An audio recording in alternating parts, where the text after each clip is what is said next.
Hi welcome back to my channel. ఈ రోజు కథ ప్రేమ బంధం 21వ భాగాన్ని వినేద్దాం. ఎందుకురా ఇలా చేశారు? ఒకవేళ నేను కూడా మీతో వచ్చుంటే ఇలా జరిగేది కాదేమో కదా. తప్పు చేశానురా, చాలా పెద్ద తప్పు చేశాను. జీవితంలో సరిదిద్దుకోలేని తప్పు చేశాను. ఆ తప్పుకి ప్రాయశ్చిత్తం మీ పాపని నా పాపగా పెంచుకోవడం మాత్రమే. సంతోష్, నేను చాలా మిస్ అవుతానురా. నాకెంతమంది ఫ్రెండ్స్ ఉన్నా నువ్వు నాకు చాలా స్పెషల్ ఫ్రెండ్వి. ఆ విషయం నీకు కూడా తెలుసు. అలాంటిది నన్ను వదిలి ఎలా వెళ్ళాలనిపించింది నీకు? పైగా నాకు మాట ఇచ్చావు కదరా, నీ చెల్లిని ఎలా అయినా నాకు వెతికిస్తానని.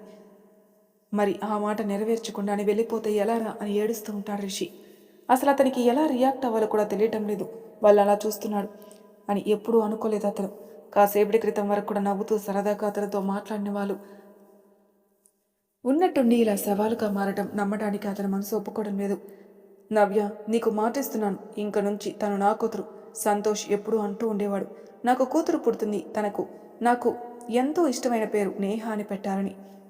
ఇప్పుడు వాడి కోరిక మేరకు నేను అదే పేరు ఈ పాపకు పెడుతున్నాను. ఇద్దరూ నా కూతుర్ని ఆశీర్వదించండి అని చెప్పి వాళ్ళ చేతుల్ని పాప తల మీద పెడతాడు రిషి. ఎప్పుడైతే వాళ్ళ చేతి స్పర్శ పాపని తాకిందో వెంటనే పాప కిలకిలా నవ్వడం మొదలుపెట్టింది. ఆ నవ్వును చూసిన రిషి గుండెల్లో చాలా బాధగా ఉంది. చూసారా, మీ పాప మీ స్పర్శని ఎంతలా గుర్తుపట్టిందో. ఇలాంటి పాపను వదిలి ఎలా వెళ్ళాలనిపించింది మీకు? రేయ్, ఒక్కసారి కళ్ళు తెరవండిరా ప్లీజ్. ఇంక మిమ్మల్ని వదిలి ఎప్పుడూ ఉండను. మీ ఇద్దరిని చాలా జాగ్రత్తగా చూసుకుంటాను అని ఏడుస్తూ ఉంటాడు రిషి. డాక్టర్ కూడా బాధపడుతూ రిషి దగ్గరకు వచ్చి, కంట్రోల్ రిషి, ఇప్పుడు మీరు ఎంత స్ట్రాంగ్గా ఉంటారో పాపను అంత బాగా చూసుకోగలరు. తనకి ఇంక నుంచి మీరే అమ్మా నాన్న అవ్వాలి అంటారా డాక్టర్.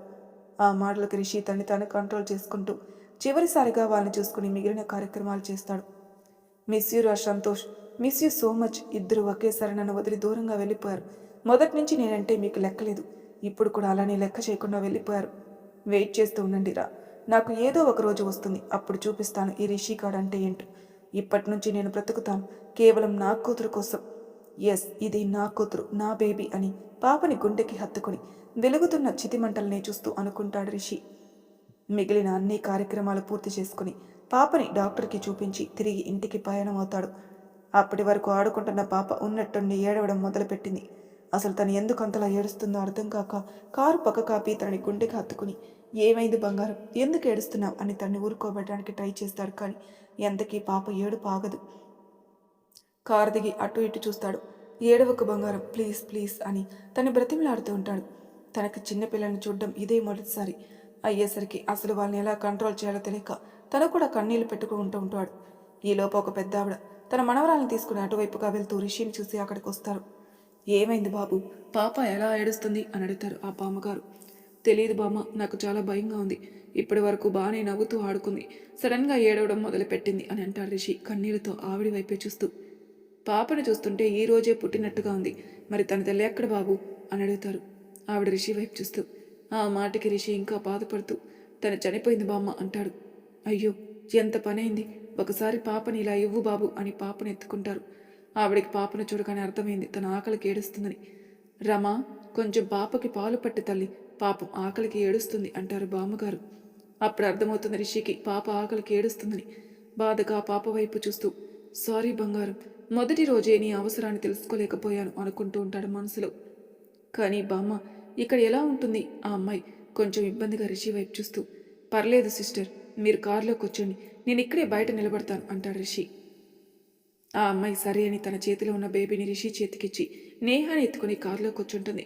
నేహ కాకుండా ఇంకొక పాప తన చేతుల్లో ఉండడం అదే మొదటిసారి. ఆ పాపను అలానే చూస్తూ ఉంటాడు రిషి. ఆ పాపకు కూడా ఒక 4 నెలలు ఉంటాయేమో, చాలా ముద్దుగా ఉంది. ఆ పాపను అలానే చూస్తూ ఉంటాడు రిషి. బాబు, పాపకి అమ్మ చనిపోయిందంటున్నావు, మరి ఇక్కడి నుంచి తన అవసరాలన్నీ ఎవరు చూసుకుంటారు? నీకు పాపను చూసుకోవడం చాలా ఇబ్బంది అవుతుందేమో కదా అన్నారు బామ్మగారు. లేదు బామ్మ, ఇంట్లో అమ్మ ఉంది, తను చూసుకుంటుంది అంటాడు. అవునా, పోనీలే బాబు, అమ్మ లేని లోటు లేకుండా నువ్వే తనని జాగ్రత్తగా చూసుకో అంటారు బామ్మగారు. తప్పకుండా బామ్మ, తనని మా అమ్మలాగా చూసుకుంటాను అంటాడు. కొంచెంసేపటికి ఆ అమ్మాయి కారు దిగి పాపను రిషి చేతికిస్తూ, పాపకి ఆకలేసినప్పుడల్లా ఏడుస్తూ ఉంటుంది, పాలు పట్టించండి అంటుంది. అలాగే సిస్టర్, నిజంగా చాలా థ్యాంక్స్. ఈరోజు మీరు చేసిన హెల్ప్ నాకు చాలా విలువైనది. నా పాప ఆకలి తీర్చారు అంటాడు రిషి ఆమెకు చేతులు జోడిస్తూ. అయ్యో, అంత మాట అనకండి అన్నయ్య, సిస్టర్ అన్నారు అంటే నేను నీకు చెల్లెలు లాంటిదాన్ని కదా, చెల్లెలికి ఎవరైనా థ్యాంక్స్ చెప్తారా అంటుంది ఆ అమ్మాయి చిన్నగా నవ్వుతూ. ఆ మాటకి రిషి కూడా చిన్నగా నవ్వి తన మెడలో ఉన్న చైన్ ఆ అమ్మాయి వాళ్ళ పాపకి ఇస్తాడు. అయ్యో ఎందుకు బాబు ఇది అంటారు బామ్మగారు కంగారుగా. నా మేనకొడలికి ఈ మేనమామ ఇస్తున్న చిన్న గిఫ్ట్, కాదనకండి అని ఆ పాపకి ముద్దు పెట్టి వాళ్ళని చూస్తూ ఎక్కడికెళ్ళాలి అని అడుగుతాడు. మా ఇల్లు పక్కనే అన్నయ్య, అలా వాకింగ్కి వచ్చాం అని అంటుంది ఆ అమ్మాయి. హో అవునా, సరే అమ్మా, ఇంక నేను స్టార్ట్ అవుతాను అని వాళ్ళకి చెప్పి అక్కడి నుంచి పాపను తీసుకుని వెళ్ళిపోతాడు రిషి. బంగారం, ఇప్పుడు మనం మన ఇంటికి వెళ్దాం సరేనా? అక్కడ నీకు నానమ్మ కూడా ఉంది, నిన్ను చాలా బాగా చూసుకుంటుంది, నీకు బొమ్మలు ఇస్తుంది, ఆకలిస్తే పాలు పడుతుంది, నీకు కావాల్సినవన్నీ చూసుకుంటుంది, నువ్వు ఎప్పుడు హ్యాపీగా ఉండేలా చూసుకుంటుంది. నాకు తెలియనివన్నీ అమ్మ చూసుకుంటుంది సరేనా? మనమిద్దరం పిల్లలం, ఇంకా అమ్మకి అని తనకి మాటలు చెప్తూ ఇంటికి తీసుకెళ్తాడు. ఇల్లు రావడంతో కారాపి పాపనెత్తుకుని కిందికి దిగి, ఇదిగో ఇదే మన ఇల్లు, బాగుందా? మీ తాతయ్య ఇష్టంగా కట్టించారు, కానీ కొన్ని ఇయర్స్ ముందు ఆయన చనిపోయారు. అప్పుడు ఏడ్చాను నేను మొదటిసారి. అప్పుడు నన్ను కంట్రోల్ చేయడానికే సంతోష్ ఉన్నాడు. ఆ తర్వాత నా ప్రాణం నాకు దూరమైంది. అప్పుడు రెండోసారి ఏడ్చాను, అప్పుడు కంట్రోల్ చేయడానికి కూడా సంతోష్ ఉన్నాడు. అలానే నవ్య ఉంది, ఇప్పుడు ఏడుస్తున్నాడు. కానీ నన్ను కంట్రోల్ చేసే వాళ్ళే నన్ను ఏడిపించి వెళ్ళిపోయారు. ఇప్పుడు నన్ను కంట్రోల్ చేయడానికి ఎవరూ లేరు. బహుశా వాళ్ళకు కూడా అర్థమైందేమో, అందుకే నేను నాకు ఇచ్చేశారు. ఇంక నుంచి నిన్ను చూసి నేను కంట్రోల్ అవుతాను. మీ అమ్మ కూడా వస్తే బాగుండు కదా అనుకుంటూ గుమ్మంలో నిలబడి అమ్మా అని పిలుస్తాడు రిషి. అతని పిలుపు వినిపించగానే వస్తున్నాను నాన్న అని బయటకు వస్తారు ఆవిడ. గుమ్మంలో ఉన్న రిషిని, అతని చేతిలో ఉన్న పాపను చూసి ఏం అర్థం కాకపోవడంతో, ఏమైంది నాన్న అక్కడే ఆగిపోయావు, ఆ పాప ఎవరు అని అడుగుతారు ఆవిడ. అమ్మా, తను నా కూతురు, ఇక్కడి నుంచి నీ మనవరాలు అంటాడు రిషి. ఏం మాట్లాడుతున్నావు రిషి, నీ కూతురు ఏంటి, అసలు ఏమైంది నాన్న అంటారు ఆవిడ కంగారుగా. అమ్మా, అన్నీ తర్వాత చెప్తాను, ముందు పాపకు దిష్టి అంటారు రిషి. ఆవిడ సరే అని లోపలికి తీసుకెళ్లి హారతి పళ్ళం తీసుకొనొచ్చి పాపకి దిష్టి తీసి ఇద్దరికి బొట్టు పెట్టి లోపలికి తీసుకెళ్తారు. రిషి హాల్లో ఉన్న సోఫాలో కూర్చొని పాపను జాగ్రత్తగా పడుకోబెట్టి తనని చూస్తూ, తను సంతోష్ కూతురమ్మ అంటాడు. అవునా, చాలా ముద్దుగా ఉందిరా, అయినా పాపను నువ్వు తీసుకుని వచ్చావేంటి, వాడెక్కడా, అసలు నవ్య ఏది అని అడుగుతారు ఆవిడ. అమ్మా, అసలు ఏం జరిగిందంటే అని మొత్తం చెప్తాడు రిషి. అతను చెప్పింది వినగానే ఆవిడ చాలా బాధపడతారు. ఇలా జరిగిందేంట్రా, చూడు ముచ్చటగా ఉండే జంట ఇలా అయిపోవడం ఏంట్రా, అయినా ఇంత జరిగితే నాకు ఒక్క మాట కూడా చెప్పాలనిపించడం లేదా అంటారు ఆవిడ బాధగా. ఆ సమయంలో నాకేం తోచలేదమ్మా, ఏం జరుగుతుందో అర్థం కాని పరిస్థితిలో ఉన్నాను నేను.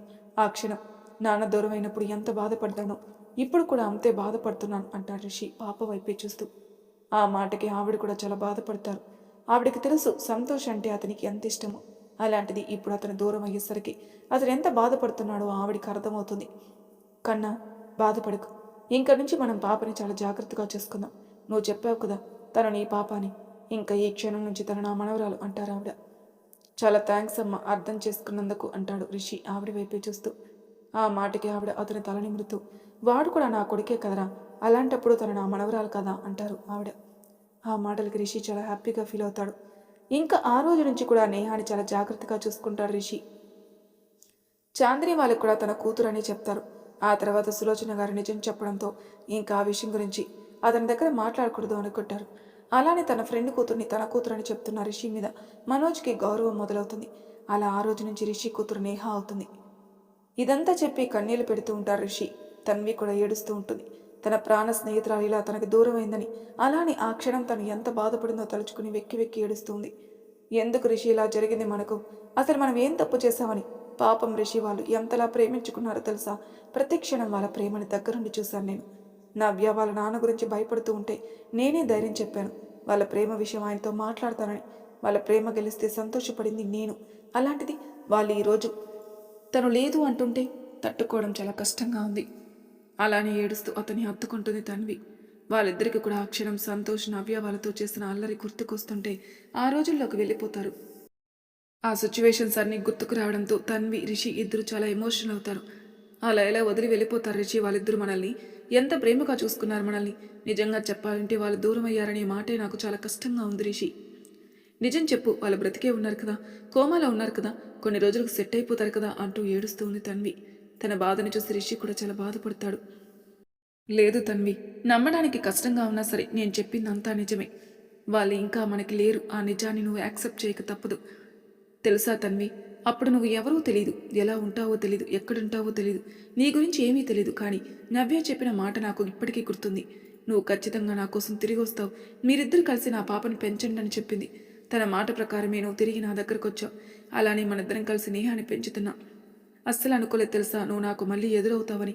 ఎందుకంటే నువ్వు ఎదురుపడినా నేను గుర్తుపట్టలేను కదా. అందుకే ఎక్కడో చిన్న భయం ఉండేది. నువ్వు ఒకవేళ కావాలని నా నుంచి దూరంగా వెళ్తే నేను నిన్ను ఎలా తెలుసుకుని నీ దగ్గరికి రావాలా అని. కానీ ఆ దేవుడి దయ వల్ల నువ్వు తిరిగి మళ్ళీ నాకు కనిపించావు.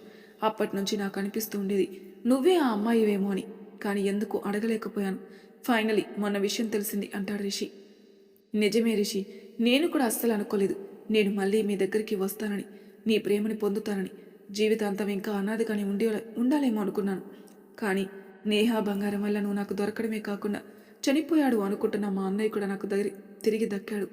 పైగా అన్నయ్య, భార్య, పిల్లలు, అత్తయ్య, ఇంత పెద్ద ఫ్యామిలీ నాకు వచ్చింది అంటే అది కేవలం నేహా వల్ల మాత్రమే అంటుంది. నిజమే తన్వి, మనిద్దరి లైఫ్లో నేహా ఉండడం చాలా లక్కీ అని చెప్పాలి అంటాడు. అవును రిషి అంటుంది తన్వి కూడా. అంతా బానే ఉంది కానీ దీనికంతటికి కారణం ప్రీతియే కదా అని అడుగుతాడు రిషి ఆమె వైపే చూస్తూ.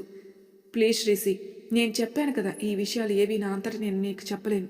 నువ్వు తెలుసుకోవాలనుకుంటే తెలుసుకో, నేనైతే దానికి అడ్డురాను. కానీ నా అంతట నేను మాత్రం ఈ విషయాల గురించి నీకు చెప్పను అంటుంది. ఎందుకు తన్వి, ఎవరికైనా మాటిచ్చావా ఈ విషయాలు ఏమీ నాకు చెప్పవని అడుగుతాడు రిషి ఆమె వైపు చూస్తూ. మాటిచ్చాను, ఈ విషయాలు ఏవి ఎవరి దగ్గర ప్రస్తావించనని. అందుకే నీకు కూడా చెప్పడం లేదు అంటుంది. నీ మాట నువ్వు నిలబెట్టుకో. నేను మాత్రం ఖచ్చితంగా ఇదంతా చేసింది ఎవరో కనిపెట్టి వాళ్ళకి సరైన శిక్ష వేస్తాను. అలా వేయకపోతే నా పేరు రిషినే కాదు అంటాడు సీరియస్గా. వాళ్ళకి శిక్ష వేయాలని నేను కోరుకుంటున్నాను రిషి. కేవలం కొంతమంది స్వార్థం వల్ల మా అమ్మ నాన్న నాకు దూరం అయ్యారు. అన్నయ్య ఇంతకాలం ఎక్కడున్నాడో తెలియదు. అసలు ఉన్నాడో లేడో కూడా తెలియలేదు. అందరికీ దూరంగా ఒంటరిగా చేస్తూ బ్రతికాను. ఒక్కొక్కసారి చాలా భయం వేసేది రిషి, ఎవరు ఎటు నుంచి వచ్చి ఏం చేస్తారని. అలాంటప్పుడు ఒంటరిగా ఉండాలంటే చాలా భయం వేసేది. అప్పుడు కూడా నిన్నే తలుచుకుంటూ ఉండేదాన్ని. నీ పేరుని తలుచుకుంటే నాకు చాలా ధైర్యంగా అనిపించేది. ఆమె చెప్పే మాటలు వింటూ తన్వి ఎంతలా భయపడిందో ఆలోచిస్తుంటేనే రిషికి చాలా బాధగా అనిపిస్తుంది. ఆమెను ఇంకా గట్టిగా హత్తుకుని, నన్ను క్షమించు తన్వి, నా వల్లే నీకు ఇన్ని కష్టాలొచ్చాయి. ఇక నుంచి కష్టం అనే పదం నీ నోటి నుంచి రాకుండా నేను చూసుకుంటాను అంటాడు రిషి. నీ మీద నాకు నమ్మకం ఉంది రిషి, కాకపోతే ఏం చేసినా బాగా ఆలోచించే. ఎందుకంటే ఈసారి మీలో ఎవరు దూరమైనా తట్టుకొని బ్రతకగలిగే అంత శక్తి నా దగ్గర అయితే లేదు. నాకు మీ అందరూ కావాలి, మీతోనే ఉండాలి నేను అంటుంది తన్వి. అలాగే, నువ్వు చెప్పినట్టే చేస్తాను. చాలా జాగ్రత్తగా అన్ని లెక్కలు తేల్చుతాను అంటాడు రిషి. అసలు అన్నయ్య ఏమైనా చెప్పాడా అని అడిగింది తన్వి అతని వైపు చూస్తూ. ఏం చెప్పలేదు, నేను బావతో మాట్లాడలేదు కదా ఇంకా అంటాడు. అవునా, ఒకవేళ అన్నయ్యతో మాట్లాడితే నన్ను కూడా పిలువు, నేను కూడా వస్తాను అంటుంది. అలాగే పిలుస్తానులే, కానీ మీ అన్నయ్య చెప్పేది వింటూ ఎమోషనల్ అవుతూ ఏడవకూడదు మరి అంటాడు. నువ్వు నా పక్కన ఉంటావు కదా, ఏడవకుండా ఉండడానికి ట్రై చేస్తానులే అంటుంది. సరే పద, ఒకసారి బయటికెళ్ళి వాళ్ళు ఏం చేస్తున్నారో చూద్దాం అని వీళ్ళిద్దరూ కలిసి బయటకు వస్తారు. అప్పుడే మనోజ్, చాంద్రి వాళ్ళు లేచి ఫ్రెష్ అయ్యి బయటకు వస్తారు. వాళ్ళని చూసి చిన్న స్మైల్తో పలకరిస్తాడు రిషి. అందరూ వచ్చి సోఫాలో కూర్చుంటారు. తన్వి మనోజ్ పక్కన కూర్చొని అతని భుజంపై తల పెట్టుకుని, నేను ఎంతలా మిస్ అయ్యానో తెలుసా, ప్లీజ్ అన్నయ్య ఇంకెప్పుడు నన్ను ఒంటరిగా వదిలేయకు అంటుంది బాధగా. నిన్ను వదిలి నేను ఎక్కడికి వెళ్తానరా, ఈ క్షణం నుంచి నేను నీకు తోడుగా ఉంటాను అంటాడు మనోజ్. అదేంటి బావా, మరి అక్కడ జాబ్ పరిస్థితి ఏంటి అని అడుగుతాడు రిషి నవ్వుతూ. ఇంకా వాటి అవసరం లేదు రిషి, ఖచ్చితంగా వాటికి రిజైన్ చేసేసి నేనైతే ఇక్కడే సెటిల్ అవుదాం అనుకుంటున్నాను అని చాందిని వైపు తిరుగుతాడు మనోజ్. అతని మాటలకి చాందిని చిన్నగా నవ్వుతూ, మీరు ఎక్కడ ఉందామంటే నేను అక్కడే ఉంటాను, మీరు నాతో ఉంటానంటే అది ఎలాంటి ప్లేస్ అయినా పర్వాలేదు అంటుంది చాందిని. ఆమెకు తన మీద ఉన్న ప్రేమను చూసి కళ్ళల్లో నీళ్లు తిరుగుతాయి మనోజ్కి కూడా. చూసావా బావా, మా చెల్లికి నువ్వంటే ఎంత ఇష్టమో అని అడుగుతాడు రిషి చిన్నగా నవ్వుతూ. నాకు తెలుసు బావా, తనకి నేనంటే చాలా ఇష్టమని. అందుకే నేనేం చెప్పినా కాదు కూడదు అనకుండా, ఎలాంటి ప్రశ్నలు అడగకుండా నా కోపం అన్నీ చేసింది, నా కోసం అన్నీ చేసింది అంటాడు మనోజ్. నిజమే, నువ్వు అప్పుడు ఇక్కడ ఉండను కెనడా వెళ్ళిపోతానని చెప్పినా కూడా తన ఒక్క మాట కూడా మాట్లాడకుండా సరే అని నీ వెంట వచ్చింది. నాకు అప్పుడు అనిపించింది మీ ఇద్దరు ఒకరికంటే ఒకరు అంత ఇష్టమో అని. ఇప్పుడు మళ్ళీ ఈరోజు ప్రూవ్ అయింది అంటాడు రిషి చిన్నగా నవ్వుతూ. వాళ్ళిద్దరినీ చూస్తుంటే నాకు చాలా హ్యాపీగా అనిపిస్తుంది అంటుంది తన్వి చిన్నగా. నేను అప్పుడు వీళ్ళ ప్రేమ గురించి తెలిసి మీ అన్నయ్య గురించి ఎంక్వైరీ చేయించాను అని చెప్పాను కదా అంటాడు రిషి ఆమె వైపు చూస్తూ. అవును అంటుంది తన్వి. అప్పుడు మీ అన్నయ్య చాలా మంచివాడిని, అలానే మీ ఫ్యామిలీకి చాలా మంచి పేరుందని, రీసెంట్గా అందరూ యాక్సిడెంట్లో లేరని తెలిసింది. అప్పుడు నాకు చాలా బాధ కలిగింది. కానీ వెంటనే ఒక అనుమానం అయితే మొదలైంది. అదేంటి అంటే మీరు రీసెంట్గా చనిపోతే అతను ఇంత తొందరగా ఎందుకు పెళ్లి చేసుకుని ఇక్కడి నుంచి వెళ్ళిపోదాం అనుకుంటున్నాడు అనేది నాకు అర్థం కాలేదు. అందుకే ముందు చాలా ఆలోచించాను, కానీ ఆ తర్వాత వాళ్ళిద్దరికీ ఒకరి మీద ఒకరికి ఎంత ప్రేమ ఉందో వాళ్ళ కళ్ళల్లో తెలుస్తుంటే కాదు అనలేక వెంటనే వాళ్ళకి పెళ్లి చేసి ఇక్కడి నుంచి పంపించేశాను. ఆ తర్వాత నుంచి వాళ్ళ ప్రేమని చూస్తూనే ఉన్నాను కదా, అసలు ఎంత హ్యాపీగా అనిపిస్తుందో వాళ్ళని చూస్తుంటే అంటాడు రిషి వాళ్ళు చూస్తూ. ఆ మాటకు మనోజ్ తనకి పెళ్లి జరిగినప్పుడు సంఘటనలు గుర్తు చేసుకుంటాడు. అవి గుర్తుకు రాగాని అతని కళ్ళల్లో నీళ్లు తిరుగుతాయి. అలానే చాందని కళ్ళల్లో కూడా నీళ్లు తిరగడం గమనిస్తుంది తన్వి. ఏమైంది వదిన అంటుంది తన్వి ఆమె వైపే చూస్తూ. ఏం లేదు తన్వి, అప్పటి సంఘటనలన్నీ గుర్తుకొస్తున్నాయి అంటుంది చాందని చిన్నగా. చెప్పాను కదా చాందని, అవన్నీ మర్చిపోని, ఎందుకు మన హ్యాపీ మూమెంట్స్ గుర్తు చేసుకోకుండా బాధ కలిగించే గుర్తు చేసుకుంటావు అంటాడు మనోజ్ చిరుకోపంగా ఆమె వైపే చూస్తూ. జీవితం అంటే అన్ని రకాలు కదా మనోజ్, బాధ, ఆనందం, కోపం, ద్వేషం, ఇలా అన్ని ఎమోషన్స్ కలగలిపితేనే కదా అంటుంది చాందని. నిజమే, అన్నీ కలిపితేనే జీవితం. కానీ మనకు బాధ కలిగించే సంఘటనలు గుర్తు చేసుకోకుండా మనకు ఆనందాన్ని ఇచ్చే సంఘటనలు గుర్తు చేసుకోవాలి. లేకపోతే ఎప్పుడు ఇలానే బాధపడుతూ ఉంటాం అంటుంది తన్వి. అవును చాందిని, అందుకే చెప్తున్నాను, నువ్వు అసలు ఎలాంటి విషయాలు ఆలోచించుకు, నువ్వు బావతో హ్యాపీగా ఉన్న మూమెంట్సే గుర్తుకు తెచ్చుకో అంటాడు రిషి. అలాగే అన్నయ్య అంటుంది చాందిని కూడా. జరిగింది చిన్న విషయం కాదు బావా మర్చిపోవడానికి అని అనుకుంటూ ఉంటాడు మనోజ్ మనసులో. ఏమైందన్నయ్య, ఏం ఆలోచిస్తున్నావు అని అడుగుతుంది తన్వి మనోజ్ని చూస్తూ. ఏం లేదు బంగారం, నీ గురించి అంటాడు మనోజ్. నా గురించి ఏం ఆలోచిస్తున్నావు అంటుంది తన్వి అయోమయంగా అతని చూస్తూ. అమ్మ, నాన్న, అన్నయ్య తప్ప వేరే లోకం తెలియని నా చెల్లి ఇంతకాలం ఒంటరిగా ఎలా ఉందా అని. నీకు తెలుసా బంగారం, నేను ప్రతిరోజు కూడా మీ వదినికి చెప్తూనే ఉండేవాడిని నీ గురించి.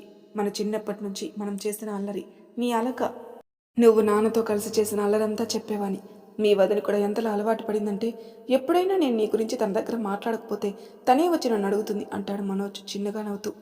ఆ మాటకి తన్వి చిన్నగా నవ్వుతూ చాందిని వైపే చూస్తుంది. అవును తన్వి, ఎంతలా అలవాటు అయ్యాయంటే పిల్లలు నా కడుపులో ఉన్నప్పుడు కూడా నీ గురించి చెప్పించుకొని వినేదాన్ని, అప్పుడు పిల్లలు కూడా రెస్పాండ్ అయ్యేవాళ్ళు అంటుంది చాందిని. ఏంటి అంటుంది తన్వి షాక్ అయి. అవును బంగారం, వాళ్ళు కూడా నీ పేరు చెప్పగానే వాళ్ళ అమ్మ పొట్టలో తిరుగుతూ అల్లరి చేసేవాళ్ళు తెలుసా అంటాడు మనోజ్ నవ్వుతూ. అవునా అంటాడు రిషి. అవును బావా, అప్పట్లో మీకు నా చెల్లెలి గురించి ఎక్కువ చెప్పలేదు కాబట్టి ఈ విషయాలు ఏవి కూడా మీకు చెప్పడం కుదరలేదు, కానీ ఇదంతా నిజం అంటాడు మనోజ్. నిజమన్నయ్య, వాళ్ళు తన్వి పేరు వినగానే ఎంత అల్లరి చేసేవాళ్ళంటే ఒక్కోసారి నాకు నీరసం వచ్చేసేది. పైగా ఒక్కరోజైనా తన గురించి చెప్పకపోతే సైలెంట్గా ఉండేవారు.